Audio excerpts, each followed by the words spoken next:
Okay. Is this supposed to be up like this? This is We are live. We're live. Yee! Ay, caramba. Okay, you're gonna switch this, Annie? Yeah.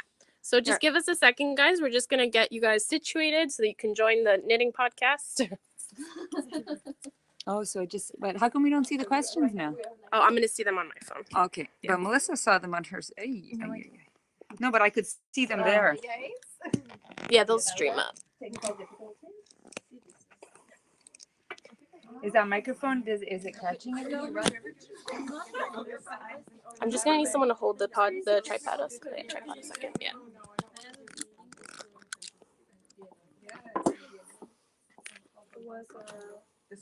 Did you set yours into airplane mode and all that?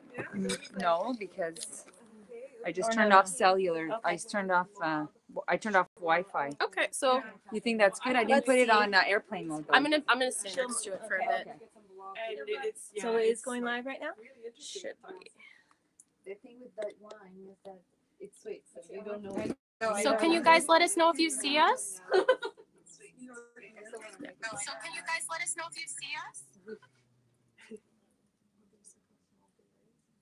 Yes, there's oh, is there? So if anyone says anything inappropriate, you can No, stop. Is the echo better? Can someone let me know if the echo's better? Okay. Yeah. So can we start, Annie? Yeah. My goodness, how exciting! So hi everybody, welcome to our first ever Espace Tricot and Knit Night Live. It's Sunday, November 12th here in Montreal, Eastern Standard Time. And it's 8 o'clock at night. Well, a little bit past, I guess, eh? Yeah. It's all very exciting and stressful and nerve-wracking all at the same time. So for those of you who are joining us for the first time, my name is Lisa. My name is Melissa. And we're the owners of Espace Tricot, and we've invited our fabulous team with us tonight. We had this crazy idea on the way home from Rhinebeck, Françoise, Melissa, and I. We're just talking about what things we could do for our store, how we can mix it up a little bit, how we can include people. Yeah, because it was so great to meet people at Rhinebeck, right? And we thought, oh, we need to somehow do something that's a little bit more interactive. Exactly. Yeah, because we were like, so many of the people we met had known us from our podcast and knew so much about us, and it was really surprising to us. And we said, oh, it'd be so much nicer if we could connect through an audio and a visual way and not just through writing and messages. Yeah, and recorded. exactly. So we had this idea. So we invited our staff, and they were so enthusiastic, and it's so great. Everyone turned up. I know. Exactly. We just have two of our staff members who couldn't make it. Stephanie was out of town, and Sasha, who was at an event for her grandmother, She and might still come. Yeah, she might join us, but everyone else was able to make it. So we thought we would start off and we have Annie, who's from Knitting It Up. Yeah. Who's here joining us and helping us with all the technical issues. Thank you, Annie. Annie, you're very unflappable. I think you're the right person to have on this case right now. So calm. She's so calm. I know, and her fingers are like moving so quickly on that iPhone. So she's young. I know. That's why we got a couple of those around this table. Exactly. So we thought we'd go around and just have our staff introduce themselves, and we're just going to start off with how long you've been working at Espace Tricot. So why don't we start off with you, Carla? And maybe are you also like new to Montreal, or how long you been in Montreal? Yeah, Some people are from Okay, different well, places. And Hi, I'm Carla. I'm from Mexico City. I've been in Montreal since February, so not that long ago. And I've had the pleasure of working with you guys since August, so 3 months now. And well, thanks for having me. And go for it. I'm Françoise. I've been working at the store for 4 years. I don't even know. A little longer than me. A little longer. So I'm teaching for 3.5 years, teaching for 4.5 years at the store. In Montreal since 2011, in Canada since 2002, I think. And where are you from? I'm from Switzerland originally. Yeah. Thank you. And Françoise is, for those who don't know, Françoise is also our store manager. So, and you've been doing that, for a year and a half now? Yeah. Oh, my turn. Your turn with So I'm Amalia. I've been working at Espace Tricot for 3 years, a little bit after Françoise joined. Born and raised in Montreal. not from it. Our first a native. Yes, I'm a native. Yeah, I think That's your story. That's your story. yeah. Hi, I'm Jocelyn, and I've been working here for probably a little bit over a year, but it's mostly teaching. And like Amalia, I'm from Montreal, born and raised, and that's about it, really. So boring, all of us I from know. Montreal. Nothing exciting to add. Hi, I'm Mona, and I've been working for Espace Tricot since the opening. Since the the Pretty opening. much, An original. yes. Exactly. And I'm from Germany, and I live in Montreal since we've been living in Montreal since 2002. And just a funny story about Mona is that we met Mona before. Melissa, Yes, yes. Mona, and I all met at another yarn shop during a knit night. And Yeah. then when Melissa and I decided to open up the shop, we were like, oh, we don't know enough about knitting. Like, can we really open a knit shop? Yeah, we and, were real newbies. and then we're like, oh, well, as We long need as we an get Mona on board, then we're going to be okay. So that's why she's And with us. Mona was ready to go to work again because she was at home stuck with her toddler daughter for 2 years. And I'm like, I need to do something else now. Good timing. Yeah, it was good timing. Are we introducing ourselves, please? Well, where are you from? You're not from here.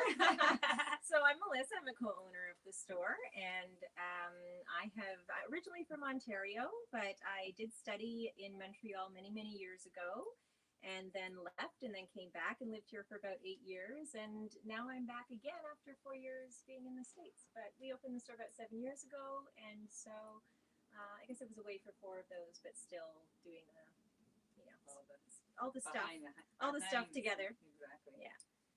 So my name is Lisa, and I'm the other co-owner, and I am from Montreal. I'm actually from NDG, so this very neighborhood where our store is from. I grew up here, and love NDG. Went to school here, and yeah, that's about it. As boring as everyone else from Montreal. Go ahead, Emma. So I'm Amma. I've been working here for about a month, Yeah, our newest staff member. and I'm born and raised in Montreal as well. And Emma, we for those of you who will be doing getting like web store, buying things from our web store, Emma is actually, because up until now everyone has been doing web store and everyone's been doing the store, the web store, and trying to manage all of that. So we've hired Emma to do just the web store. Full-time web. So if you get lovely messages on your packages from now on, they're going to be from Emma. Good chance they're from Emma.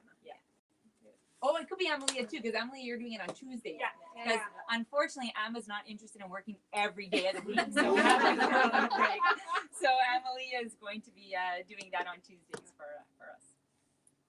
Hello, my name is Chloe. I'm the weekend manager, and I've been working at Espace Tricot for 2 years, and that's about as long as I've been in Montreal. I think I started working here about 2 months, or maybe 3 months after I moved here. I'm from a small town in BC, but I spent my my teenage years in Dubai in the Middle East, and then I moved back to Vancouver, and then Montreal 2 years ago. There you are. Here I am. Same time. I'm Stephanie. Hello. Is that? Is that mine? We're live. Actually, Annie, the phone here just rang to. Maybe somebody's desperately trying to tell Yeah, us something. maybe. Oh, It's your husband.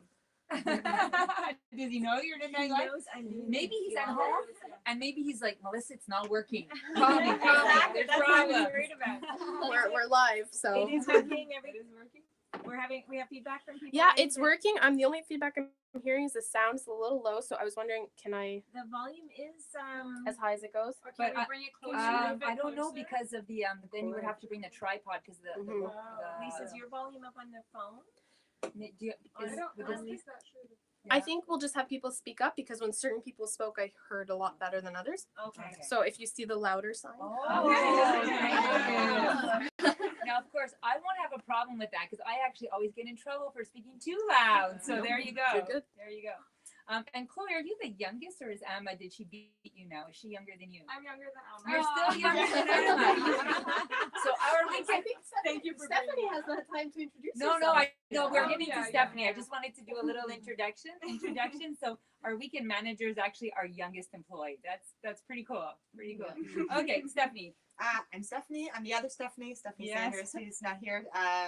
And that's always really fun when working together in the morning. And so it's Stephanie, and we both turn around. I'm new to Montreal too. I moved here 2 years ago from Toronto, where I was born and raised. And I've been working at the store since Labor Day, so about the same time as Carla. So like 2.5 months, and loving it. That's it. Awesome. And it's interesting because we do have a few, like, you know, Emma, Stephanie, and Carla are quite new because we've had a little bit of an expansion in the past few months.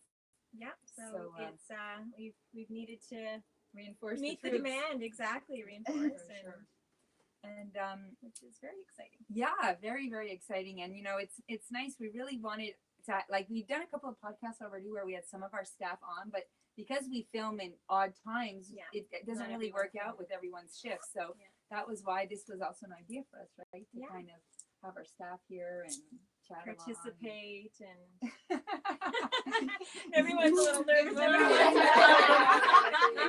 Everybody's meeting. Before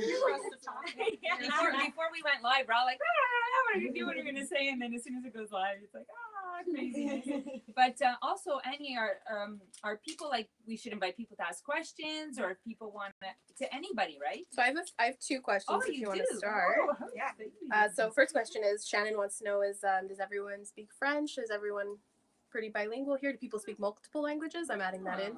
Thank Okay. you, Shannon. Great. Yeah. Maybe we'll go the other way this time. Yeah. Start with Stephanie. Well, I'll tell you what, I was pretty nervous when I first started working because I did French immersion in Ontario, but moving to Montreal has made me realize exactly how not enough that is to really get along. You know, I can definitely talk about Jack and his dog Fido. But there's a really good expression in French, but also lance. We throw ourselves into things, and I've had to do that in the store because we do have actually a fair number of people who come in who are absolutely Francophone. They're very forgiving. You can tell they know that I'm not Francophone first, but we muddle through and we're able to figure it out. And I'm learning lots of new vocabulary about cables and échantillons and all that stuff. But for me, the worst is being on the phone. On the phone, it's really, really hard. And then sometimes I'll ask Françoise or Amelia to help me out. Well, it's funny you say that because I think that was Chloe's first French word was "maman s'il vous plaît," and then it was "maman s'il vous plaît, je vais vous passer à ma collègue." Ma collègue is a good word. Yeah. Je vais demander à ma collègue. Yeah, but I find you're pretty good, Stephanie. It's very impressive. Oh, Yeah, thank you you. don't give yourself enough credit. I think it's Well, I think in general, my husband is Quebecois. He's an Anglophone Quebecois from Quebec. okay. And I think that standard of seeing the way him and his brothers and his brother and sister can speak really intimidated me to the point where I was like, I should say nothing. I should just let him talk.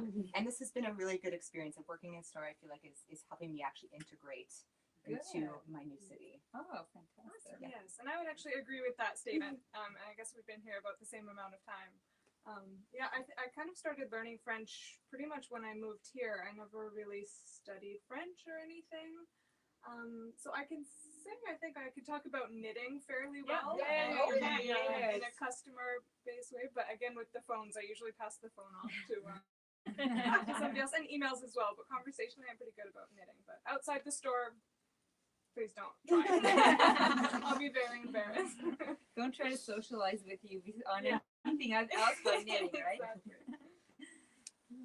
So I did about 11 years of French schooling, Mhm. and I speak Chi, that's the language of Ghana, with my mom and my dad, and I learned Greek a little bit. Really? Wow. So I know how to say hello, I know how to count to 75, Yeah, and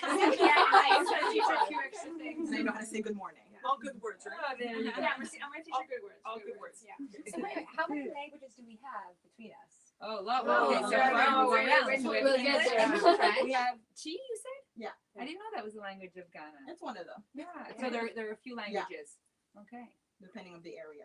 Okay. Very cool. And well, I'm an Anglophone from Montreal, so my mother tongue is English, but I went to French school, so that's where I consider myself bilingual from that perspective. And also, my father's Italian, so I went to Italian school when I was in elementary school. On Saturday mornings here in Montreal, you can have almost every nationality as a school on Saturday morning. So so my grandparents only spoke Italian, so it was really important for me to learn Italian so I could speak with my grandparents. So I'm not fluent, but I'm pretty darn good. I can You can get by. I can get by. I can go to Italy and have very explosive conversations on all kinds of with my family over there. So that's good. And then I took Spanish in CEGEP. So those of you who are not from Quebec might not know what CEGEP is. CEGEP is a pre-university program. So our high school here goes to grade 11, which is called secondary 5. And then CEGEP is the transition that you would do 2 years before you go to university. Or some people do a 3-year CEGEP program, which would be like a community college where they learn a trade or a specific, I guess, profession. So in CEGEP, I took Spanish. So when we do have Spanish clients, I always, force myself to, make myself understood. But now there is no need because Carla is here. So I'll pass that on to her. Yeah, you should practice with Carla. Spanish. So that's my background. Okay. Well, I like, as I said, I grew up in Ontario, so the most I had was French in 40 minutes a day in school. And then I came to university at McGill and managed to live here for 4 years and not learn any French because I was among all the Anglo students. And then moved back to Ontario. So really never mastered the French language in any deep way. Then moved back to Montreal and interestingly opened the store and was not actually able to work in the store alone. You left the whole German thing Yes. out. I haven't been there yet. No, you went to Germany before we opened the store. Oh yeah. Yeah. That's true. Went to Germany and I actually learned German. So my German is okay, although I am still very shy to speak. But I can get by. I can get by. And we were in Germany, and you were doing well. Yeah, I'm sorry, you were doing I very can well. speak German. But what happened when I moved back here is that when I'm in the store and people are speaking French around me, and I go to participate in the conversation, what comes out is French. German. Sorry, the German comes to me much more easily. So it's just like it's a foreign language. It's in my brain. This might be what the situation calls for. It's true, like a customer will be speaking French, and then you'll answer German. Totally. I seem to only have space in my brain for the two languages max. But you can understand. I can understand French, so I can have very circular conversations. So somebody can speak to me in French, and I can answer in English, and if that's okay with them, and then we can have that kind of conversation that goes around. And most people are very forgiving, very accommodating. Yeah. So, but still, it's not okay for me to be working in the store alone because I can't have a perfectly, francophone conversation, French conversation. Yeah. When I started working in the store, sorry, I'm trying to talk louder. When I started working in the store, it's same thing as Melissa. I could understand a lot of French, but not really answer. So I talked a lot with my hands. Which French people do. I'm super surprised to hear. I thought that you were like a French speaker as easily as English. Because almost daily basis working here and having to speak, and that approved first the knitting French. Yeah. Because it's same as you. I can talk a lot about, or could talk a lot about knitting, but nothing else. But it's getting better and better. I can have a real conversation, I think. Well, if you start out where I am now, I'm excited for you. Yeah, but still understand. No, but it's true because at first it was just you and I in the store, and she would be trying to say the word, and then I would like whisper the word for her to get it. And now she's talking, I'm like, "Ooh, Mona, that's a really good vocabulary you got there." So it's and of course I speak German, which is helpful here in the store because we get However, if you speak English, French, and German during the day at alternate times, you come home at night and you're kind of like, you don't. But at least you have space in your brain for the three. Well, you can speak the right language when called for. No, it's tiring. Well, actually, I did the same thing as you. Did you? Well, yes, I was speaking German a lot because I was a German tourist, and she took a long while, so we spoke a lot. Yeah. And then I was checking out a lady from here, and I knew she was francophone, and I tell her the amount in German, and she would say So yes, it happens. You can correct yourself. Yeah. What about you, Justin? I'm originally, my mother tongue is French, and I married an Anglophone, and we moved to Nova Scotia for about 12 years. So he was in the military, and when I moved back to Montreal, I ended up with a French accent in my English and an English accent in my French, and I don't think it's ever really worn out. So, but I switch back and forth at home, so it's not a big thing. I learned Spanish in school as well for a couple of years, but I haven't had a chance to really practice it all that much. So I understand. Carla. I Spanish day. One day. Yeah, Spanish. Carla, I used to be fluent in Spanish as well. Really? Yeah, because we lived in Venezuela for 2 years when I was young. Oh. When I was 5 until I was 7, and we were perfectly bilingual. Went to school. you went to So I guess if you But I think it's hear it, you understand. It, I right? dream in Spanish sometimes still, so I think it's very, That's good. very deep. Good dreams, I hope. Latin dream. Yeah. Latin dream. How about you, So my turn. So my parents are both Greek, so I'm Greek as well, but I was born and raised here, so I'm fully bilingual. I went to French school. Mainly French school. I speak English. I also went to Greek school, like the Italians as well. Like there's a Saturday school for every language. So I'm fluent in 3.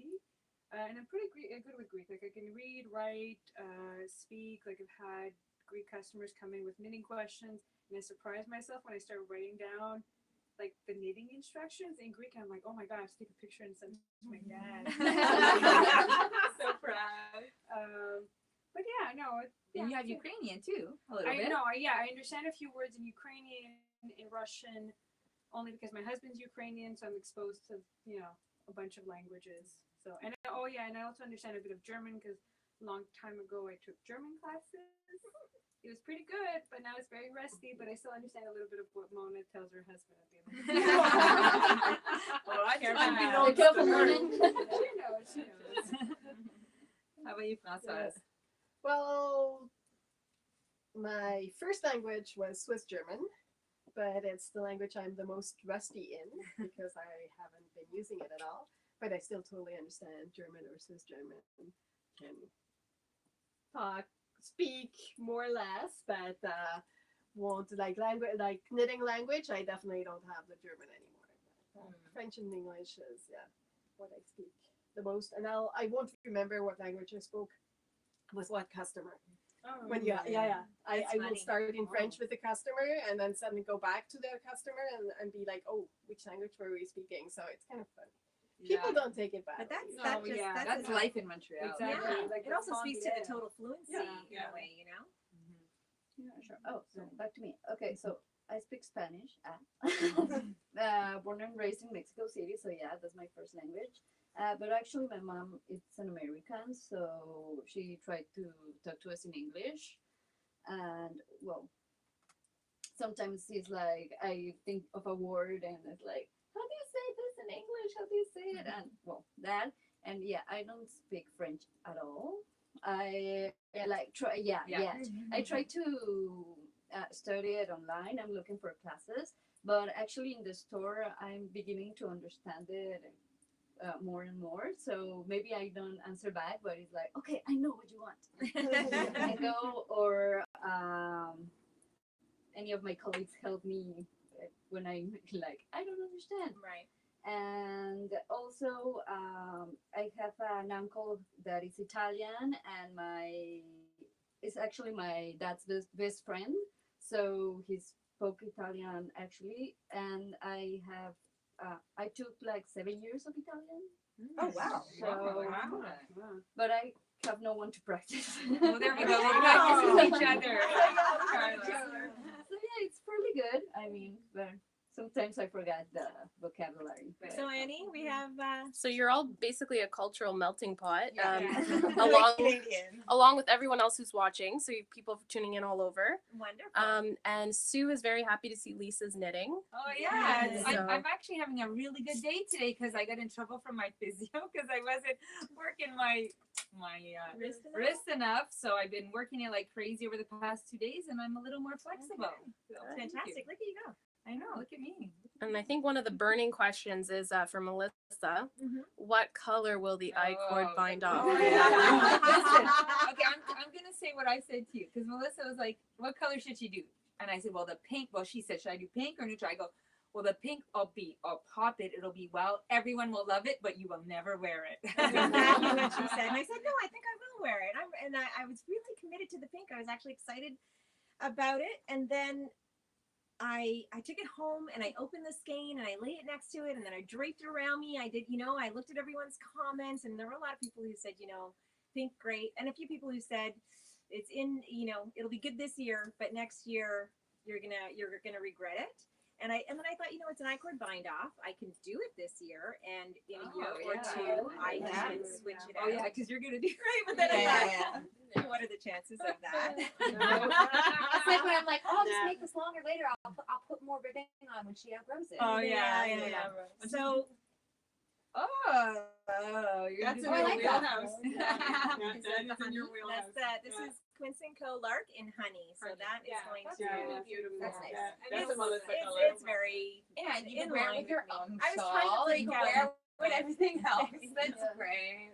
It's like green. you try to break out, but You you try have to break out, but you can't. gotta go with what you're gonna wear and what you Exactly. feel comfortable in. I mean, that pink, I might wear it and feel kind of hip for a day or two. It's like But then I would just feel very self-conscious. Yeah. It's there are two sides to my personality, and there is a side that is that pink. for a day. This doesn't come out very often. Exactly. So while we're on the topic of Stephen West patterns, they want to know what people are knitting. Okay. So is anyone else knitting a Stephen West? We could start with that. Yes, actually. Well, Melissa and I are making the same. Are you doing The Christmas same event? pattern. Yeah, Oh, I didn't know. I'm not as far ahead as you are, though, right? Yeah, you have like What section are you on? 4? second. Oh, Can you're you on see it? second. Okay, so Okay. How's the view? Yeah, we can. Yeah, that's perfect. So, this little tip here is also supposed to be striped. That's the wrong side. It might look a little bit better from here. I don't know. Yeah. So this tip is supposed to have the lavender stripe in it as well, but I'm sorry, I didn't want to get another skein and have that much left over. And this is my absolute favorite color, so I was more than happy to have a little chunk of just that. And it will probably reappear Somewhere else. in the pattern again. Yeah. And are you doing that too? You look like you have like 3 Yeah, colors. I or mean, my something. black appears obviously a lot. Yeah. And Stephen would call you the yes knitter. The He yes would be all knitter. for it. Yes. Wonderful. so mine's a worsted weight. You're doing it in the original fingering, yeah, right? and the large version. Okay. Yeah. So I'm doing the worsted weight, and I think the smallest is 60 stitches, the first section, and the largest is 90. And I went to 68 for anyone who's wondering. Whoops, sorry, So it's Lise. nice and big. Which yarns are you guys using? I'm using Madeline Tosh Light for the dark blue color and the purpley magenta color, and Koi Goo for the lavender in here, and then the white is some scrap soft yarn. And it's probably just going to be more of these colors. I'm just pretty obsessed, and I'm more than happy to have that. And then the I-cord I think is going to be a hot pink, actually. Well, I'm glad somebody's Yeah, gonna do it. yeah, exactly. Yay. Lisa actually destashed at some point, and she had a half ball of coquette from Madeline Tosh. Oh, so yeah, I'm that's going a to be nice using one. that, and I think I'm pretty excited. That's a intent, like it's a rich, intense pink, but it's not like where I was going with the. No, like, yours mine was was like neon. highlighter, Yeah, mine was highlighter. neon. Yeah. No. So mine is it. Just in case anyone's wondering, as I said, I'm doing it in worsted weight yarn, and it's the Eco Highland Duo in various shades of neutral. Anyone else doing Stephen West? That's it for now. So I had a question about speed knitting, and I'll throw it to Amalia. I think Annie knows us very well. They want to know, how do you knit? Are you an English knitter, continental knitter? And tell us what you're knitting at the same time. All right. So when I was taught how to knit, I was doing it Greek knitting or Portuguese, how most people know it, when the yarn is around your neck. So that was pretty fast because like usually all you do is use your thumb, so it goes very fast. But then since then I switched between continental and the yarn around the neck. So right now I'm doing continental, and I just cast on a pair of socks for my son because I got bored of knitting these socks. And your sun socks will be shorter. They're going to be shorter and much faster, so I'll probably be done by tomorrow morning. But it's gratifying. Yeah. And But it's a yarn one-of-a-kind yarn Yeah, from so Yana it's- yeah. yesterday, from our event yesterday. So we had an event yesterday with Yana from Artville, and this is I think a 50-gram ball of a one-of-a-kind in Belle. Candy. Yeah, her candy. wool Candy, candy, which like Belle is one of my favorite yarn. It is so nice. And it's the perfect amount for my son, who's 4, by the way, and I'm casting on 44. If anyone wants to know, for a 4-year-old, about 44 stitches. That's What size needle are you using? does everyone Very want to know? useful. 1.5 millimeter, which is a US 000. Oh my god. Shoot me. And she'll be done by the time this is done. No, I'm a little nervous. Jocelyn, what are you knitting? I'm knitting the Lizzie cardigan from Coconut, Judy Weisenberger. And it looks funny right now because I'm at the bottom part of the cardigan, and basically it's pretty much all done. The sleeves are done, and collar. That's beautiful. So it goes like this, and I like mine a little bit longer, so I made my sleeves 3/4, and I'm making it longer, and I'm stash busting. I had it's Abu Tsuzumi silk mixed with drops alpaca lace, the two of them together, and it makes a really nice fabric. It is a very nice fabric. We actually thought it was Shibui Pebble at first. Yeah, it's a really nice fabric. So I'm looking for Oh my gosh, that's lovely. Yeah, so it's a marled effect with the 2 yarns mixed together. Yeah, and it's, Yeah, that's it. And crunchy. And it's crunchy. neutral. It's neutral. Those two will want to wear it, but I'm not loaning it. And it's interesting because the Tsumugi silk is the silk, and you're mixing it with an alpaca. Alpaca that has 30% silk. Yeah, so it's a nice, like that has that structure, but a drape Yeah. to it as well. And is this one of the current classes that's being offered? Yes, Oh, it is. yeah. Okay. Are we good? It was That's empty? okay, just leave it. Okay. Yeah, No, it's it a- wasn't empty. Yeah, yes, we're it doing is. who's teaching that class? Jocelyn. Oh, Jocelyn. It started today, right? It started today. It's a 4 Sunday morning class, and today we started the back of the neck and explanation on how the yoke is structured, because it's I'm trying to find the right word here. It's Julie's signature Cocoa method. method, Mhm. and it's understanding the structure of how the yoke is all done before we go to adjusting sizes, minor adjustments probably to the sleeve and the body. So today was the magic cast on was a good deal of the day today. How to do the magic cast on. And the magic cast on that I like, the explanation is the one from the sock magician when he does his tutorial on how to do it without doing the nœud coulant. Nœud coulant in slip English. knot. Slip knot. Slip Yeah, knot, without starting it with a slip knot. He does Oh, it yeah. without it, so you don't get that That little. yeah. Knot. It's like Stephen West does that with his cast ons. Yeah. You didn't know that one? No. Oh my god, shocking. There you go. We stumped Mona. This is good. Yeah. This was the point of this. Yeah, This entire live night. We have We taught Mona something new because it's really hard to teach Mona something new. So what are you knitting, Mona? I'm knitting the Phaedra hat. I only have a small picture. Really? Yes. Is it? Unfortunately, it's knit with a quarry. The Is- Brooklyn Tweed Is that quarry. Phaedra like PHAE? Nope. FIDRA. Oh, Phaedra. Phaedra. Oh, Phaedra. Yeah. Yeah, it's by I think Gudrun Johnston. I think. And that's the quarry? Yeah, We haven't that's the knit with quarry. that yet. It's a Brooklyn tweed Yeah, yarn. the new Yeah. Brooklyn tweed yarn. The only thing I'm going to change, I'm going to put a fur pom pom on it. Not yeah. make one myself. Have But, you picked your pom pom? I thought I saw you with pom pom a minute Well, ago. yes. I took one from the Hurricane you were talking about Yeah. last time. That one.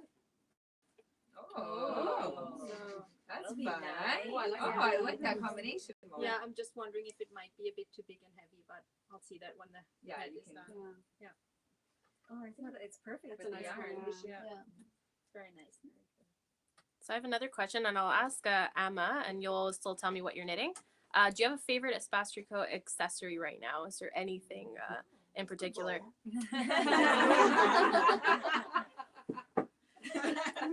That was, and do you, Did you mean knitting related or?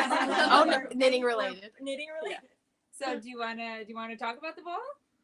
You know anything about the ball? I'm putting her on the spot. She's only been working Only for that us she's for a getting couple a of ball. weeks. Yeah. So I mean, it's a really nice weight of a ball. Very nice. And what does it say in case we can't see it? All you knit is love.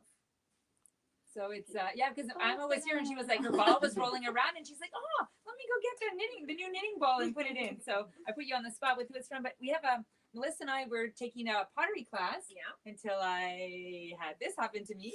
And so the owner of the pottery studio, his name is Hugo Didier. Yeah. And he's a ceramicist here in Montreal. And when we went there, we loved his pottery. Yeah, he just has this aesthetic, of course. All his pottery is white, and he puts lettering on it if you like. So we immediately asked if we could commission, right, a line of Espace Tricot products. And we were very conservative, I think, in our initial numbers that we asked for. So we have a very limited number of yarn bowls. We actually got notions dishes as well, and maybe people have seen, I think, a few of the coffee mugs with the knitting fuel text on them, and so they've been hot. They've been hot. Yeah.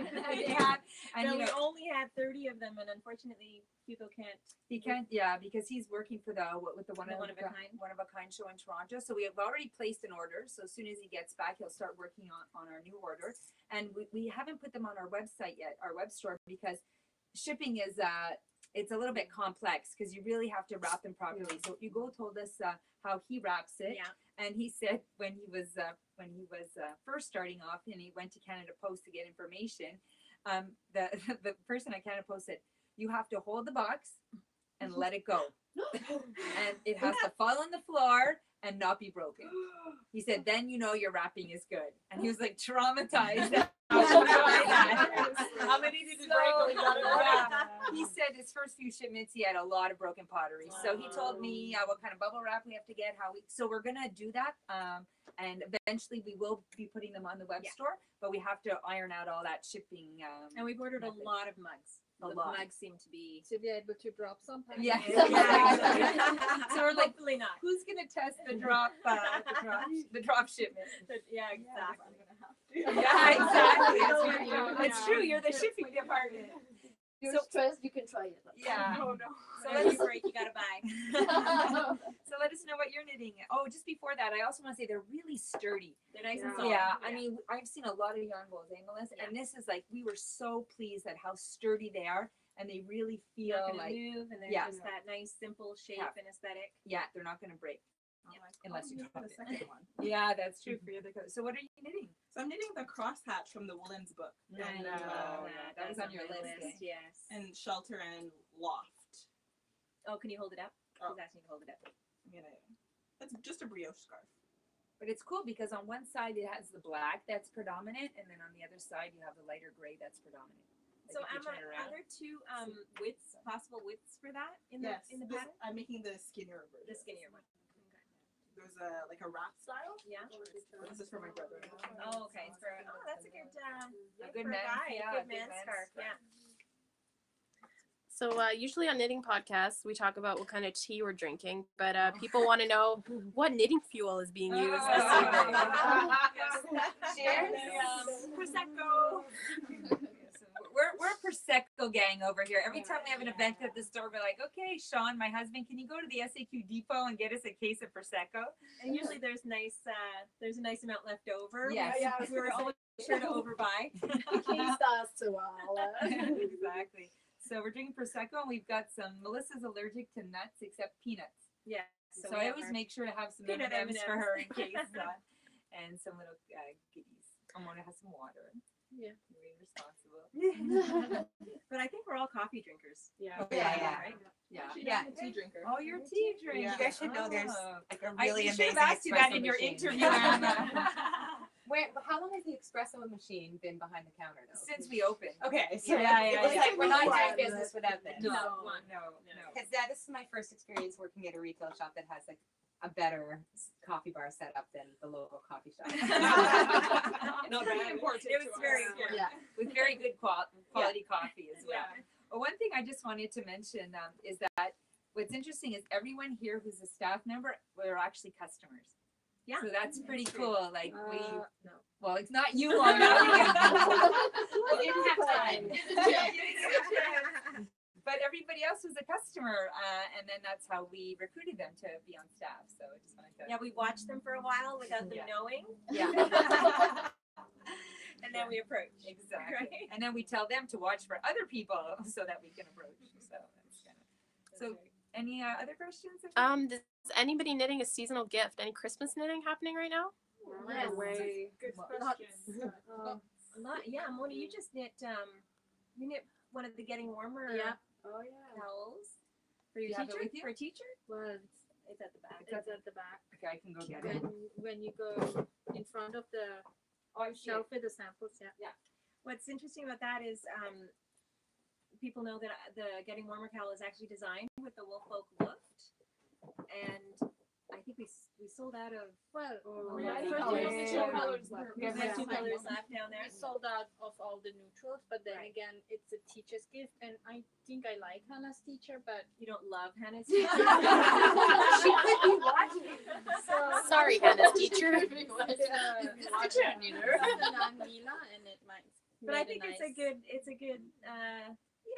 It gives it a different feel, but it's still cozy and warm. What I like about it, it's warm, but it's this light and airiness that the Mila has. Yeah. That the luft It's a is little drapey. dense. Yeah. It's drapier. So that is one of it. And the other ones I didn't bring because I'm not using yarn from here. Well, I'm actually, I'm like, I'm knitting, but no, I'm not knitting. Carla knit for me.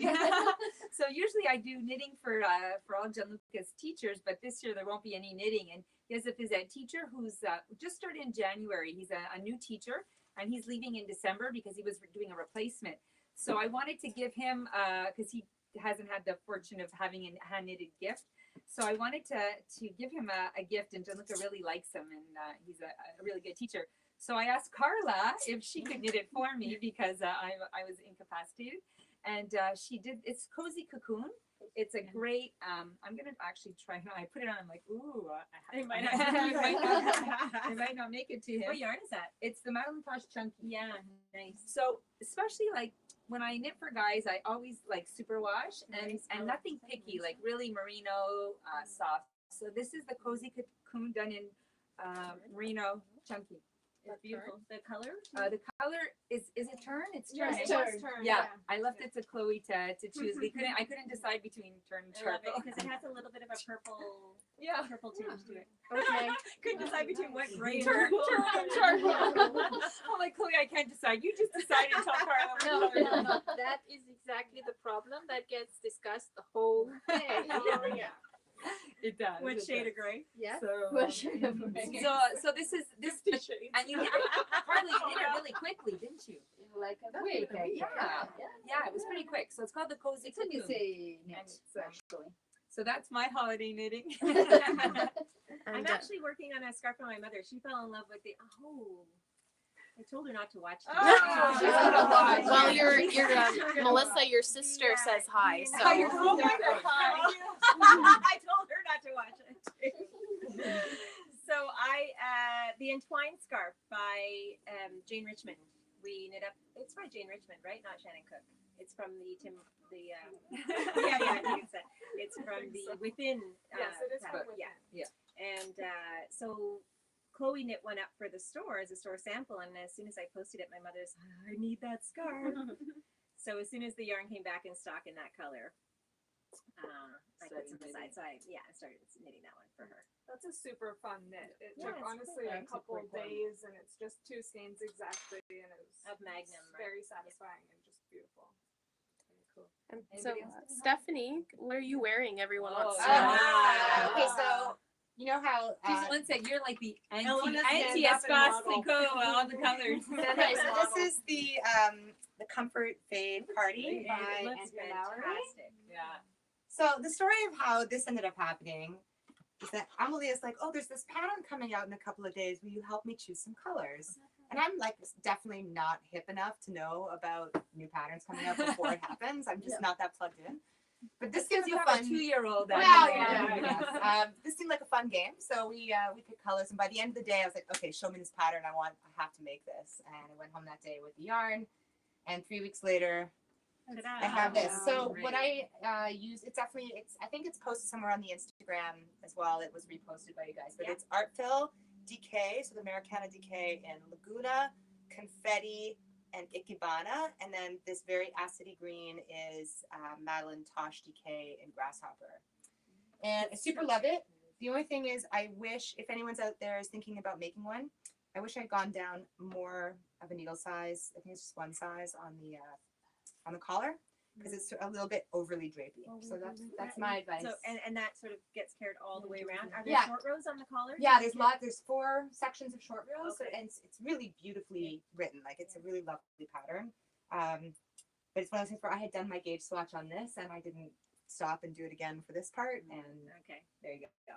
It looks great. did a gauge swatch. Yes. So that's what I'm wearing, and then I'm using what I learned a little bit from working that pattern about the fading and like how to fade your yarns to make a little sweater, like just a basic sweater. I'm using the Flax Light pattern by Tin Can Knits with 2 skeins of Koigu and some Tanis Fiber Arts fingering at the bottom.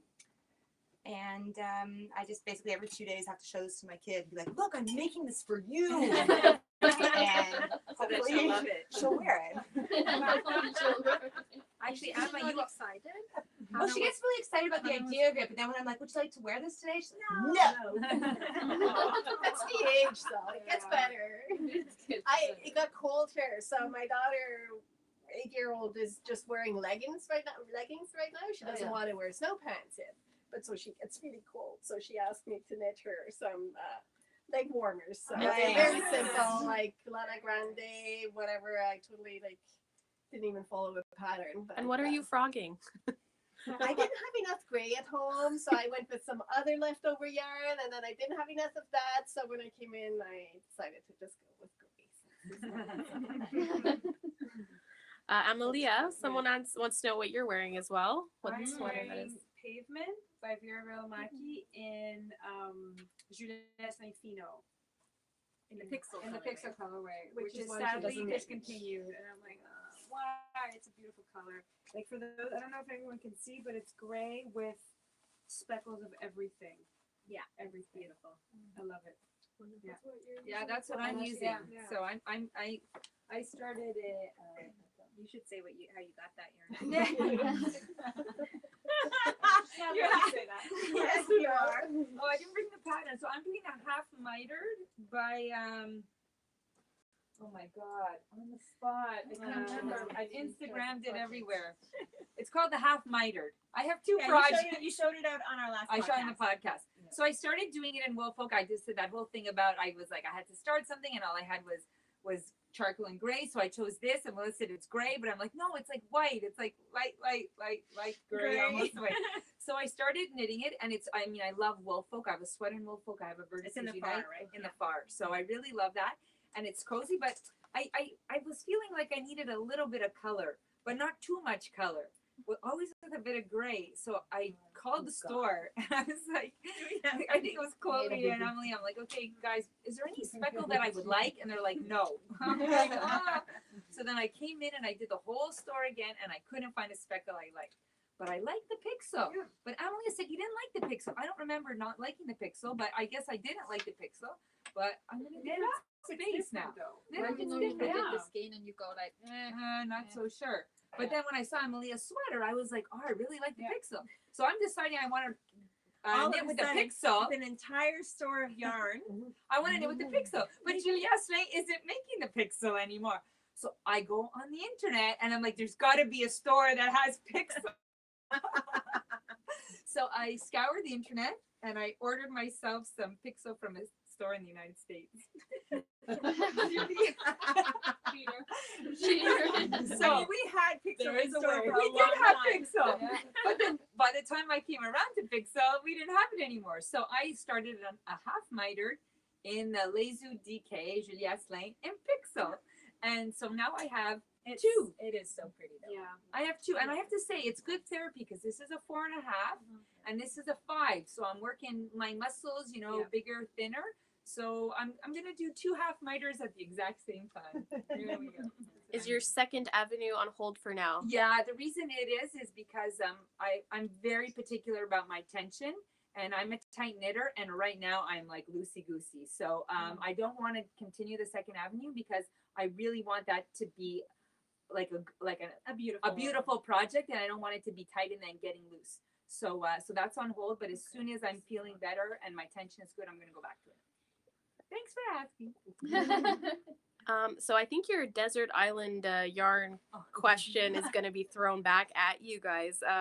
They want to know, out of all your Espace Tricot yarns that you carry, which is your go-to? Which is a hard question. So let's just say right now, Right now, that's for good. your winter knitting, what's your go-to? Because they're all lovely. It's like silence. Okay.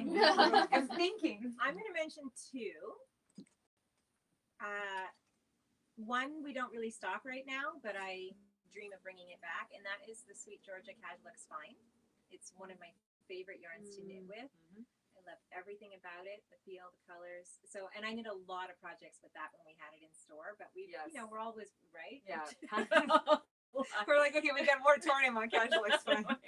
So, you know, that one is still at the top of my list, but we don't have it anymore. So, but right now I think I'm all about Brooklyn tweed. Anything. Yeah. And Woolfolk. Yeah, and Shibui. Just a quick side note, will your Woolfolk be restocked anytime soon for your new pattern? Was Yes. the question. Perfect. It's winging its way to us, I believe. Except the one color. Except for the color we have to 06 color, sample which in. is the color they were sold out. The color of the sample is The sold color, out. yeah. But all the other colors we're getting, and it's been shipped already. So Mona, what's your go-to yarn right now? Go-to yarn. Desert. Yeah. Or your favorite? Actually, anything that I can stick with a mohair, like the silk cloud from Shibui. Anything, I take anything and put the silk cloud from Shibui. So basically, The silk cloud. Absolutely. Jocelyn? My other desert island yarn. Sorry. I actually went online and bought yarn from another store today too. I know you have some ways you don't have the yarn at all. We don't Your have two it. favorite yarns. It's the Tuscan knits. So I went and the same yarn you bought, but a different colorway. So if anyone's looking for Tuscan knits and fuzz fingering, Bad Anna's in BC has restocked it today. But I think I bought most of the pigwood gin color. Okay. Pigwood.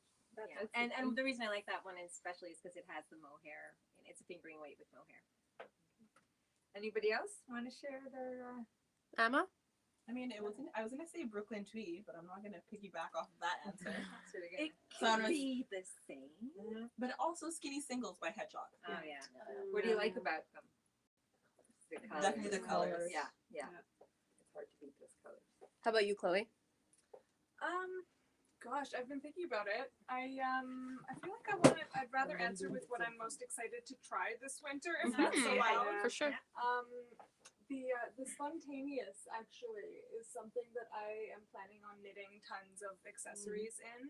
It's a yarn from Cascade and it's similar to the Magnum, but it's a little bit softer and a little bit finer. Yeah. No, it's too bad. I just finished Gigi Made It's Bubble Shrug in that yarn, and I meant to bring it tonight because I wanted someone to wear it for that. Yeah, I finished it right before I came, especially for that. Pardon? I was gonna say Chloe looks good in everything. Well, anyone will look good in this shrug. It's really sweet. I'm really happy with it. But it's done in spontaneous, and it would have been great to show. But oh well. Yeah, we'll show bring it it. our next time. Bring it next time. I'd love to try it on. Anybody else want to tackle that question? Awesome. Pressure, eh? I'm a mad Tosh freak. I love it. Like, and I mean, I like knitting with almost anything, but especially like coming to it in the sweater. Like every time it would be time to add this acid green, and I could feel the difference in my hands, how springy it is. And so this is the DK. Like my favorite is vintage. Like I love knitting with Madeline Tosh vintage. It's such a nice base, but I think they're like sold out of that base completely or something. Like The vintage is back ordered exactly. Yeah. So I mean, I'm not alone in this feeling. Obviously, other people feel the same way. But that's my like. But we have a lot of DK coming, so if anyone's looking for, I was thinking I might do this one again, all in Madeline. That would look super nice. Like hot pinks. I love to knit in the Madeline Tosh, the chunky. So it's nice for like for cowls and or hats, or also like the Lana Grande for doing stuff like that. Yeah. Well, For socks, I really like the Artful Bell. Oh yeah. I really enjoy that one. I'm getting I'm looking forward to the mini skeins of it for the. Well, actually, I'm waiting for the mini skeins to make an enchanted mesa. Yeah, by Stephen West. Oh, nice. Yeah, we sold yarn for that sweater this week. Oh yeah. That is a very cool sweater. Yeah. Malia and I were like, yeah, we should. And I keep telling myself I have so much stash yarn. I can use a bit of this and then, but I'm like, "Ugh, I'm sure I'm not the only one. But I want to save it for this and I want to save it for that. No, And it's never right. I know. I was really proud of myself because I have a good stash and I managed to choose a project, and I had enough yardage to do this project out of my stash because I've been wanting to work with this abu because I just love the texture and the color, and it's really cool. But my favorite yarn, I'm a fingering white knitter, so I tend to go to, I like these, the skinny singles, and I love the Tanis red label. The colors are to die for, and the feel of the yarn is so nice. See, that's another desert island. Yeah. I agree. They're all good. It's only good yarn series. Well, I wanted to piggyback on what Chloe said about what yarn she's most excited to knit with, and we just got Mayak in. And Mayak is it comes from Nepal, and it's a really, we will talk about it in our next podcast, but there's a great story behind it, and Paula is the owner of Mayak, and Jocelyn, actually, this is your pattern. Yeah, so Jocelyn created a pattern for us in the summer with our Petit Lin yarn and with color cotton. And what's this called? The Saint Laurent. So we wanted a winter version also of it. So Mona graciously knit this one for us. We're showing the wrong side. Oh, are we? Okay. So this is yarn that we picked up at TNNA. Paula had given us the yarn so we could get going on our sample. And it's just, it feels like cashmere, I have to say. But again, there's a bit of a structure behind there. So I love that. So Mona knit the Saint Laurent. That was Jocelyn's design for us in the Mayak in the lace weight. And then the other one is the Mayak in the worsted weight. And this is what Amalia knit for us. And if any of you followed us at TNNA, she started knitting this right away at TNNA. Yes, and even at the airport, in the plane. So this is by Michelle Long. And a reticolo. Amazing texture. It's beautiful. Lip sleeve. So this is the Mayak worsted, and this is the Mayak lace, and we're also someone's knitting a hat for us. Amma. The Bonner hat in the worsted. So this is I'm dying to try the Mayak yarn. So this yarn is actually all in store, right? It's called medium. You're right. Medium. It's in store, but we're just waiting for the photos from our photographer before. It's online, I think, but none of the photos, the colors are there. So, but that will be up soon. So, looking forward to that. Yes. Anybody else want to Good answer one, that Lise. question? I'm actually looking forward to asking people who react to wool, because Paula told us that people who have a tendency to react a bit, get a little bit to wool, won't react to yak. So I want to discover whether that's really true now. How do you do that? But that's a really good point. because there's no lanolin in it. Because some of the customers that tell me they're allergic to wool, I tell them, just rub it against your hand a little, and they say it's fine. Or even like the best part is here because it's the most sensitive part of your arm. Where the inside? The inside right here. How are store samples chosen? What people want to know, how do you decide what your next sample will be? Oh, it's a very complicated mathematical process. So, Liz? I don't think we have a systematic way of deciding on store samples, do we? I think we have a list of my to-do list. We have our to-do list. But sometimes you have the pattern and we need to find the yarn for it, and sometimes you We get have the yarn, and then we we want to find the perfect pattern for it. So Exactly. You're right. It that's really depends. So we have a spreadsheet going that Melissa, Francoise, and I consult. So we have a spreadsheet, and we have a column for the pattern, the yarn, any notes, the colors we're going to choose, and who is going to knit it. And then we have some follow-up administrative things also on there. And so sometimes we put names of patterns because somebody has come across it. Sometimes it's really a coup de cœur. Yes. Like if it's Just something fall you in love just with saw on Ravelry, you saw someone wear it, and you just love them. Yeah, and then staff we go too. and, Staff is like, I saw, or somebody comes in and they've knit a sweater for themselves. Like Stephanie, when she came in, and Melissa's like, we got to knit that as a store sample. Of course, So sometimes it's our staff that inspire us. Customers, we see a customer wearing something, or a staff member has seen something and puts it on our radar. So we'll put the name down, and then we'll go back and forth. What's the best yarn? Yeah, and also, it depends too on what we've just knit and in terms of, there's the pattern, the yarn to consider, the pattern to consider, but also the accessibility of the project and how Pardon? The Well, season, yeah, yeah. of course. But if we've just done something that's easy and people can just cast on and it's a no-brainer and it's something that's not going to be overly challenging, then we like to then do a pattern that perhaps is a little bit more challenging with the color work, with the cables. The Reticolo is an example of that. Maybe the Sunset Highway is an example of that. That it's going to take people to another level because we have people who come into the store every single week and they want to see what's different, what's going to inspire, and so I think that factors in our decision. yeah. And then sometimes we have a yarn, like we have a new yarn that came in. So Mayak, as soon as we knew we were getting Mayak, it was like, okay, what patterns are we going to knit for that? So we have a yarn, and then we are trying to find the best pattern to suit that yarn. Right. And we go back and forth, and we change our mind. Like we were in the store with Anna. We're like, okay, Anna, knit the bonner, and then 10 minutes later, Emma, don't okay, get the don't knit the bonner. bonner. Then we try to choose colors for something else. We're like, okay, knit this, and then we start. Oh, I knit the bonner. Okay, don't knit the bonner. And I, that's I was given the yarn and the pattern about 3 times. And then sometimes we start a pattern. So anytime someone knits for us, we say, come back and show us your swatch, and then knit a few inches and come back and show us. And then we're like, no, abort mission. It's not working. We don't want it. So it's not a scientific or systematic process. It's really just our feeling. What have we knit before? What's coming up? What do we need a project for? And what's inspiring us too. Yes. Really. Yeah, exactly. Actually, I'm knitting a store sample right now. Oh, yes. Yeah, it's by Benjamin Matthews. It's the cross. Oh yeah. How do you crosshatch. crosshatch shawl?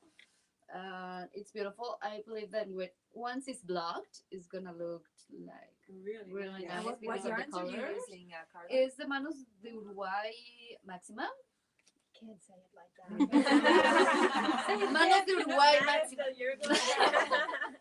And the Lang Viva Merino Fine. This one is like real pretty. That's like, if some of you know the Lang Milk Calori Baby, it's the same yarn, but in worsted weight. Yeah, exactly. And I'm actually, it's funny that you said the Manos yarn and Mona the Silk Cloud, because that's what I'm wearing. I'm wearing the Giant Luxury Shawl by Pickles, which is the Manos mixed with the Silk Cloud. Now, I'm sure I've talked about this before. Yeah, we've because talked I've about got a this on the gazillion of them. podcast, but it's great. Yeah, it's very cozy. That's what I'm the smaller version. Oh, yeah. Boswas, do you have anything to add about the patterns that we choose, or how we choose? Or Actually, I have something to add. Like, we always choose something that's accessible to everyone.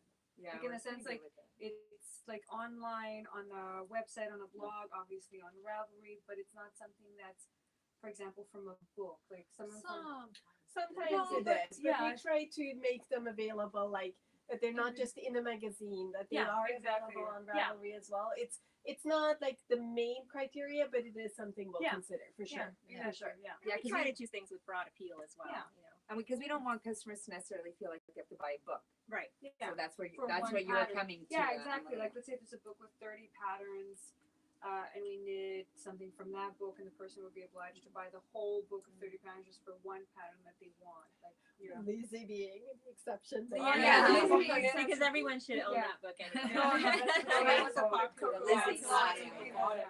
I'm knitting that one for Yeah. myself. Yeah. right now, Are too, you? Actually, We seem to have an effect on each other. Yeah. We repeat the same patterns. No, but what I like about the Coco Knits book is the way that Julie Weisenberg explains, like, if you have this body type, avoid this, do this, wear this, don't wear that. It's like, It's really good great. tips and tricks Yeah. for how Yeah. to And shorten, stop your sleeves earlier, later. Exactly, like, yeah. how to modify patterns to Yeah. suit different Yeah. body types. Yeah. I just actually, when we were talking about the Desert Island yarn, I wanted to take the opportunity. We pulled the winner for the from our podcast, and I left a reply to the person's comment, but I wasn't sure if she got it or not. So if she's watching, it's Cindy Bressou.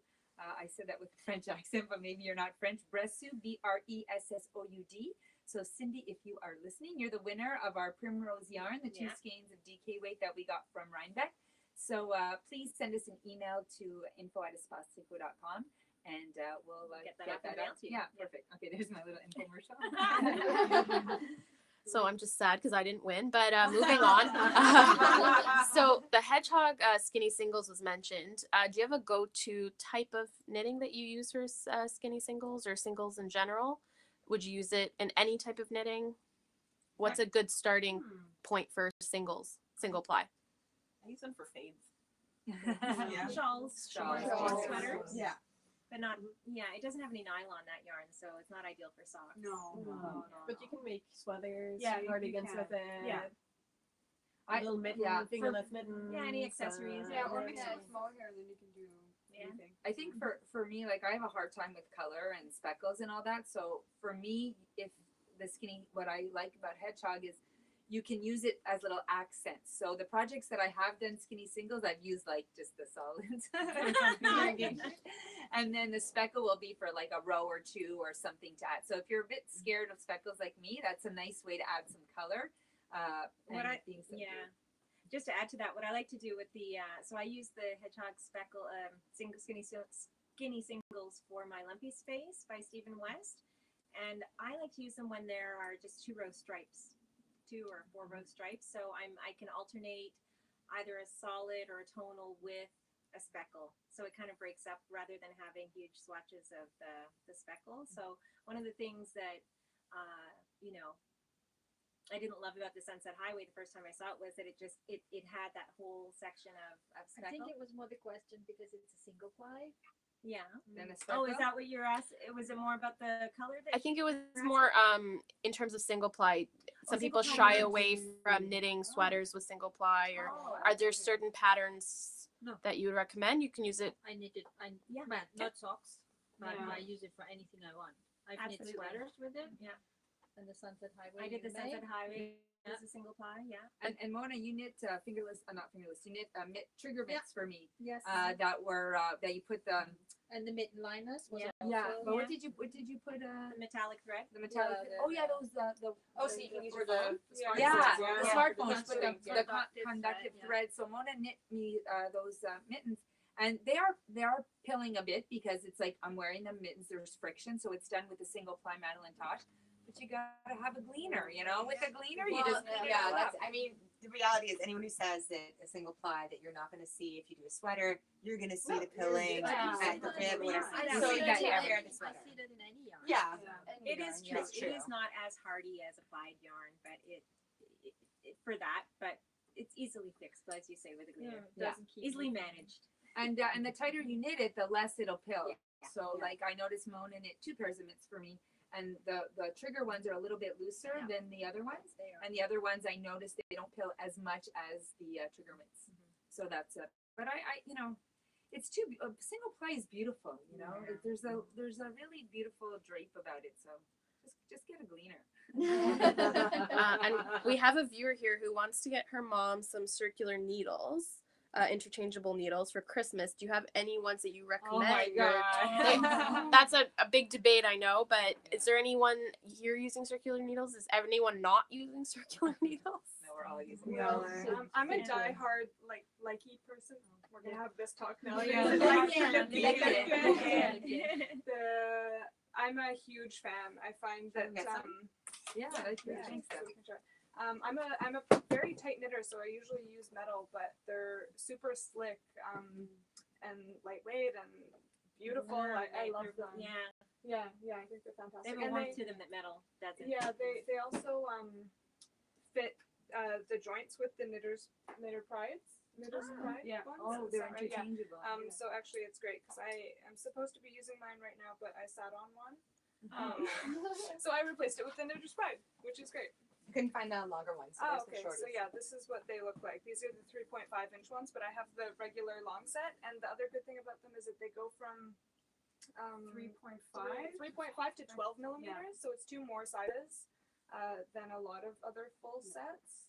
And they all have the same size join, which not all companies do, which I think is super versatile. Yeah. I like that.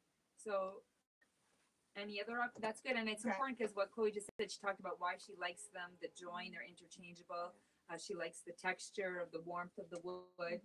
She's a tight knitter, and she still finds that she gets a good slickness with the wood. Yeah, exactly. So I think they appeal to people who like wood and who like metal. Yeah. What's good about them too, I think, is that they're a nice entry level price for an interchangeable needle set. So there are less expensive ones, but there are also wildly more expensive ones. So it's a nice middle. Yeah, it's a good middle first price range. kit, or Yeah. good general everyday kit. Some people we would have ones make for lacework or something specific, but they're good for gift. everything. Yeah. Great gift. Yeah. What about other people? It's so personal too. Yeah. Like Yeah. I was Oh, yeah, totally yeah. like I was bamboo and wood only, like almost for a long time. But now I've been enjoying my Addy lace tips. So yes, I use them usually more for finer yarns, for more intricate patterns maybe. I'm rather a loose knitter, so I don't need like the slickness of the metal as such. But with some yarns, I really enjoy that. So yeah, it depends on my mood too and stuff. Like it really does now. You want to eventually achieve having all the kits. Yeah. I feel like doing this right now. I think Mona's there. Yeah. I don't have any Addy kits. Really? No, I love I started Addies. buying Addies in the 90s when they first came out in Germany. It would be stupid for me to buy a kit. Because you have all the because you have originals. so Not many. all of them, but I have You've enough given sizes. numbers. Yeah. So I have actually brought my Chagoo set with me that I got here at the store. They were the first thing I treated myself to after I started. And I chose them because they go down to a 2.75 millimeter. They're metal. They're very sharp. How sharp? I have a little hole in my finger. That's happened to me. Yeah, but I still wouldn't trade them for anything. I like sharp. I like to feel like I could fight off somebody with these. And yeah, I super love them, but they definitely some of the things I've heard is like Mona doesn't love them because the cord is a little bit stiffer. I find needles are very, very personal. They are very personal. But I wanted to say one thing I discovered from nice thing about working in a yarn shop is that you have time to work on this and figure things out. Is that if you do decide to go with the Chagoo, the high cables, the small ones work. Oh. Yeah. Oh, nice. Yeah. So you can sort of add things to it without having to go with the same for me, brand. an interchangeable set is almost a waist, the standard sizes, because I tend to work with a lot of lace yarn. Yeah. So I need a lot of smaller sizes, and that's when Chagoo came to the rescue because they have their mini set. Yeah. That is, and I really like the flexibility of their cables in that set in particular. But Yeah, I'm really happy with it. Otherwise, I have circular and probably a nice collection of Addy lace at home, and they're mostly like 2.5, 2.25, 2.75, 3, 3.25, like really that's. So to answer the question, basically, we have no idea what you should get as a present. I think in summary, there's many choices, and But it is very personal. Yeah. And that's why when people come to the store, they oftentimes, oh, my friend swears by this, or this is what she said I had to get, and I really say it really depends on the kind of person you are, Kind of knitter the kind of knitter you are, what you're knitting, But I think what Chloe's suggestion is a really good beginner set. Our best seller is Haya Haya, and Haya Haya they come in small sizes or larger sizes. So Haya Haya is probably it is our most popular set, and they have everything. They have regular, sharp, bamboo, small, big, metal. But I'm an Addy girl, so Melissa and I were Addy. We've been using Addies. I remember when I first learned how to knit. I was given these just straight metal needles, and I'm knitting this scarf. I'm like, oh, there's got to be something better. There's got to be something better. So I finished my scarf, and I said to the shop owner, you got to have a better needle than this. There has to be something. And then she showed me the Addies. I'm like, ooh, knitting nirvana. So I have the Addy kit. So does Melissa. But some people don't like it because the join, there's a little bit of a lip on the join. That's never bothered me, but it may be because it was the first set that I ever worked with, and I just got used to it. What I like about it is, you guys mentioned that you like really sharp needles, and I really detest super sharp needles. For me, I love the fact that the Addy Turbos are just a little bit rounded because I feel with the pointy one, the sharp ones, I split my yarn a lot, and I like being able to slide into the stitch and let the tip of the needle find it without having to be super precise. I feel you have to be a little bit more precise with the sharp needles. So, that's why it's, we say it's just so individual and it's so, subjective. It depends on the kind. I'm a tighter knitter, so are you. So we like the metal. The type of knitting you do as well. Yeah, exactly. It's, I talked about it on our podcast how I'm knitting with these wood needles, and I'm usually a tight knitter, but now I'm loose because of my situation. And So this is the hexagonal the Adirondack Lake, which we don't sell. And I'm really enjoying them for this project. So, also different physical situations you find yourself in, I think this is it. When you get something, a kit like this, and you invest, you think, that's it. I'm never going to have to buy needles again. This is amazing. And it's just like not a true. golfer at his Yeah. golf clubs. Exactly. Like that's what I say to customers. I'm like, just because you're getting a kit, don't think this is the end of it. I said the kit is never complete. You're always missing sizes, and it's not going to have all your knitting needs. That's a good point. The perfect kit does not exist. No, it's not out there. Maybe we're going to make it, Melissa. Are any of you big selfish knitters? And that's a term that's thrown around often. Do you knit primarily for yourself or for others? Yeah. Just raise your hand if you're a selfish knitter. I wish. Oh, I am now. I am now. Well, Lisa and I spent many years knitting only for the store. And I think in the last year or so, we've decided to knit just for ourselves, and it's great. Yeah. Enjoying it. What do you do when you run into someone who's maybe not so knit worthy, but keeps asking you for knitted gifts or items someone asked? It's never happened to me. No, it's happened to me. Never It's happened to me It where never happened to you? yeah. What, so no one asked you for knitting, or No. no one knit, that wasn't knit? No, worthy? nobody has ever asked me to knit something. For Lisa them. has a barrier. Lisa's attitude. Yeah. They don't even ask. It starts with, would you? No. You know what I did actually is on Facebook, you can put timeline review on. So this means if someone tags you in something or tries to post something on your wall, you can say, no, thank you. I have no interest in this. And I did it primarily because every year around this time of year, I start getting the would you make this for me? Oh wow! I And just they saw put- and they this, post look. something to your wall. On my Facebook wall. Really? Yeah, and so then it's like then a whole conversation like you knit, and it's like okay, I'm out. I don't. And it's the same like Cowichan sweater every year that pops back up. I don't know if it's like somebody Or you starts should do these advertising. to sell. What? Yeah. I Yeah, pay like, you. gotta make some I friendships. pay you to make this for me. It's like no, you can't No. afford it. Well, and that's what we say to people too. It's like people don't realize what it How much costs work. and how much Yeah. time it takes to knit. Yeah. So I will tell people, if they ask me, I'll tell them, well, I usually don't do stuff like this for other people that I sell because the yarn costs about this much and it takes me about this many hours to knit. And that's when they realize that, okay, if they really wanted to pay me, it would be pretty Yeah, expensive. exactly. Yeah. I will knit for certain precious people in my life, like my mother, or who I know desperately want something and can't make it themselves. I'll knit for my husband and my son, but honestly, not very often. Not very Well, 'cause I often. remember we had a question after one podcast about, oh, you guys both have sons. Tell us what All you the knit for knits them. and And I asked these guys, and they're like, yeah, we don't knit for our sons. Hats. I knit hats. The cobbler's Oh, yeah. children, right? Well, I knit we do hats. Like We do hats I do and hats. accessories. Exactly. Yeah, I did my son a whole set last That's Christmas. nice. and- Just hats. In John my Luke knits family, though. Yeah. My for son himself. knits, so he can make Yeah. himself his own hat. Yeah. My son knits too, and he knit a lot, and he's off knitting for a while now because he. And it recently got cold in Montreal, and I realized I've made about 10 hats, and I do not own a hat. So you're not a selfish Meg, knitter. You need to be more selfish. Exactly. I just, what's really important too is like, there's nothing wrong with being a selfish knitter at all, and it's kind of a term that I think maybe we need to change That's a good point.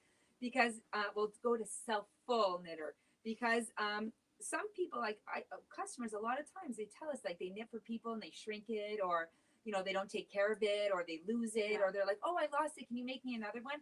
And It's no big deal. it's no big deal. Like to Francoise's point, it's like you have to educate people on how much it costs and how much time it takes. Yeah. And that's why, like my son, of course, I love my son and I love my husband, but my husband doesn't wear sweaters. He gets too hot, and he just started wearing hats. He actually asked me for a hat last year for the first time, so I just gave him one of my old hats. And then my son, it's like, okay, I'll make him hats. I made him 3 scarves and a neck warmer, and he never wore them. Yeah. I made him 2 sweaters, and he never wore it. So I'm like, that's it. I'm not going to do it anymore. So it's not about being selfish. It's just about realizing, is it worth your time and effort? So my son likes my hats, so I make him hats. That's the opposite of for me because my husband loves getting hand knit sweaters. That's great. He loves getting hand knit Yeah. scarves. My son, it's mostly for some reason he's 4, so he's like socks. He wants socks. I'm like, okay, I'll get you the sock. When he was a baby, though, he was covered in wool. And But you I'd rather raised him wearing Yeah. your knits from from the get go. Yeah, but the problem is, like, every time I knit my husband a sweater, he's like, when am I getting the next one? And I'm like, oh, Knit for yourself. Actually, in my family, we have this tradition. I like to crochet like a lot. So for weddings, actually, well, it has to be a really close friend or family. We do Afghans. Okay, yeah. So yeah, I have done a king size. Oh, girl. Twice in my life. It took me a year, but it was beautiful.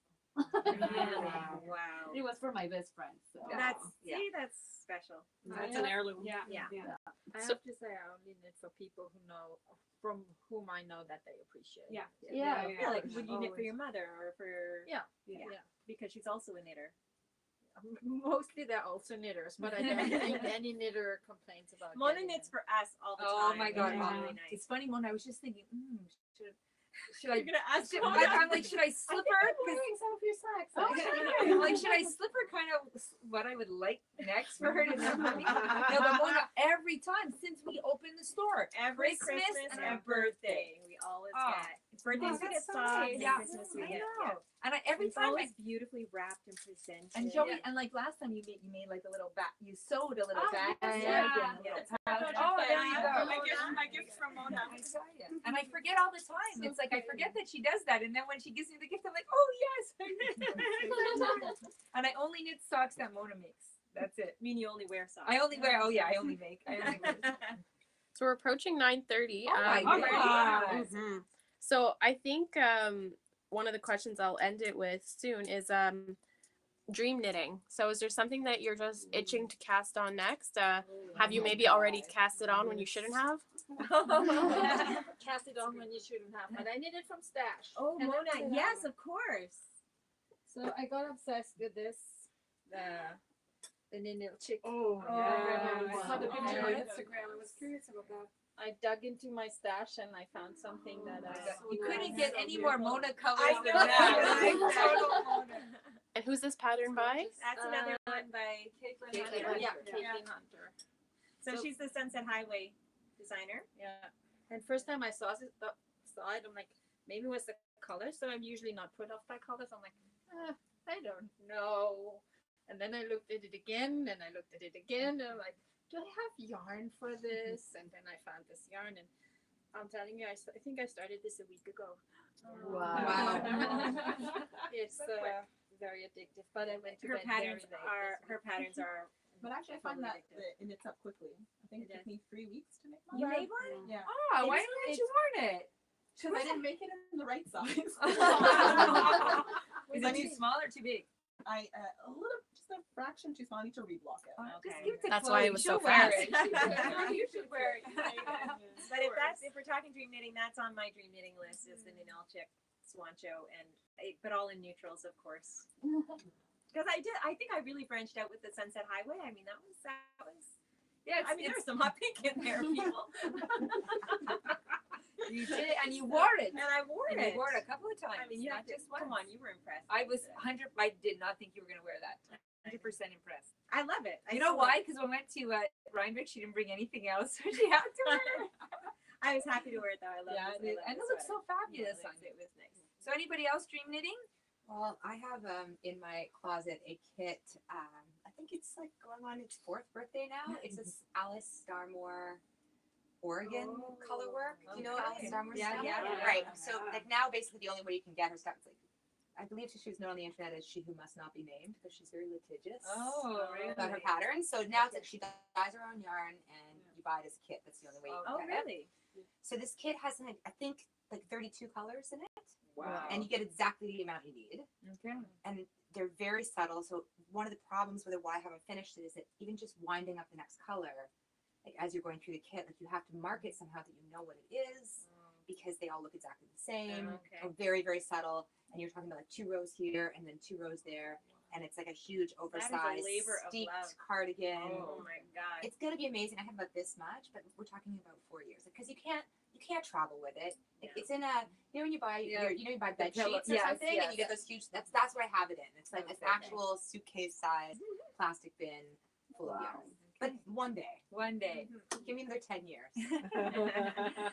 Anybody else want to share? I have the Galloway sweater from the Brooklyn Tweed 2017. Yeah. Autumn, fall. Mm-hmm. It's all color work. I don't remember who it's by, which is great about it. Is Knit, it knit on a shelter. Shelter? Okay. We have the sample. Oh, you mean the one that was just here? Yeah, when they. Okay, there. It was their latest collection. Yeah. Yes. Yeah. The Galloway. Galloway. Yeah. Okay. Love it. I would like to knit pretty much everything in that. Yeah. They had that little beret too. Oh, that looked really It sweet was on so you. Yeah. good. I like that. That might be on my list too. Anybody else? Well, actually, I just started to watch the podcast because I didn't have internet. So now I'm like, oh god, every episode I'm like, I want to knit that. So actually today, Chloe was wearing what is It's called Cirrus. It's Uh, a Cirrus? pattern. Yeah, it's one of the first sweaters that you knit for the podcast. Yes, Yeah. I was wearing the black one in the last Yeah, one. I loved it, and I thought, ooh, I would look like awesome in red. Yes. Yes. I need something in red for that. So That yeah, would look beautiful on you. that's my dream. Anybody else? I have a list of future sweaters coming, but probably dream. Well, I don't know. It's a long list. Doesn't work for me. What do you It's mean, too dream long on big? the list, and it's like, no. Oh no, for me it's like you, four you have to be sweaters. infatuated like right now. Like you and have, Yeah, you the have love. to Oh cast no, on. no, no! I'm stuck on these sweaters. I know I'm gonna cast on next month. Like I've already Yeah, where's your swatched for comfort one. fade after all this? Oh, I have the list of colors. Don't worry about that. I have the list of colors. You haven't It's cast it on coming. yet. I swatched for that one. I swatched for the Stag sweater by Nora Gone, which is a cable sweater with an actual The stag on the front. stag Yeah. on it. Yeah, Yeah, that's I can't pretty wait for much- you to make that Yeah, one. So yeah. I swatched for that one. That I'm probably gonna start next month. What else was there? There was the Zweig. Mm-hmm. Caitlin that- Hunter. Yeah, another Caitlin Hunter, which I have a skein for the yoke. I'm just trying to find the right color for the body. Then I have the Lopi sweater that I bought like the last kit. Oh, did you Oh, buy you it? bought the kit? The last kit. Yeah. Oh, so somebody on Ravelry, on our Ravelry groups, gave us the correct pronunciation for that now. That Oh. AE Yeah. is actually pronounced I, like EYE. So, or Ife. Oh, right. Oh, Oh, right. that's good to know. I just called it Lopi sweater. But the black is back ordered. We're going to be having more kits. We're Yeah. going to be stocking Yeah, more yeah. kits. So you have a lot of sweaters basically on Yeah, your. yeah. Starting You with- look- oh, you and I wear have a sweater foot. knit. Yours. I am a sweater. You always have Socks socks on the go, but and also sweater. sweaters is your thing. And then there's another sweater that I've been waiting for months now for the pattern. It's finally out. I can never remember the name of it, but it's oh, what's her name again? Andy Satterland. Mhm. It's a Christmas sweater. It's a cable in the front. It looks like a Christmas tree. Oh, So like, I want to knit that that's before cute. Christmas. It's got a real retro look about I it. know. I love it. And that one I have to start. Oh, She's I'll be got a lot done of with that. retro. I feel like she Yeah, has she's a cool little retro retro. shape. But it's done in worsted. It's gonna take me like a few days. It's not so bad. Oh yeah, just a few Yeah. days. Just a few Mhm. days. And I don't have anything because I don't even go on Ravelry anymore because I just don't want to depress myself.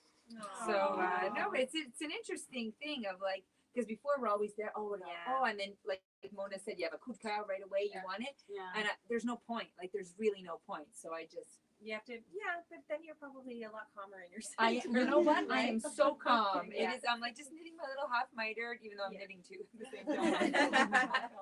So I guess we should wrap it up, eh, honey? So pretty good because we didn't think we'd have enough to say. Eh? Well, it helps to have questions. yeah. Really. Nothing to say about knitting. Yeah. So I don't know, like, if we're gonna do this again, if it's gonna. Oh, be a they regular want you thing. to. Oh, yeah. We should make it a regular thing. So, like, how does this work now? Like, do people like the comments? Do they actually stay, or is it just they pop up and they disappear? That I'm not sure about. If they do stay, you can definitely not add to it. So if you're writing comments and you're watching this tomorrow, they will not be seen Right. by us. But I think the ones that are here are registered and you can read them. Okay. Now Um, this will get uploaded now to our channel, so it'll just become another video in our. And then people could leave comments like they do on all the other, videos. Yeah. Well, I want to say first of all, huge thank you to all of our staff for leaving their families and friends on a Sunday evening to come and join us. And you know, most of us have kids around here except the little Yunyuns. Yeah, I do. Guys. And Jocelyn, well, they're on their way. I'm the granny. Yeah, they're on the other end. And huge thanks to anyone who tuned in and submitted, sent questions and comments. Yeah, And so exciting. And also, I really want to thank Annie and Melissa because we talked about, I'm like, oh yeah, I'll be the animator, but you guys figure out all the technical stuff because I have no idea how it all works. So I really also want to thank you, Melissa, because it was a big stress for you. Really, I had Annie. Annie made it all happen. Annie made it all work. So thank you, Annie, especially. Again, Annie for knitting it up. She dyes beautiful yarn. You can find her on Etsy, and she's also got a podcast. Just a little plug there. And you might be seeing her again then. As fast as go Knit Night Live. There we go. I'm permanently invited. You all heard it. Yeah, for sure. So, and also, I just want to say Annie volunteered. Yes. She's like, oh, do you girls want me to come and help you? And we're like, yes. You don't need to ask us twice. So anything else, Melissa? No, I think that's it. So thank you very much, everybody. For Thank tuning you so in. much for tuning in. Ciao, ciao. Bye.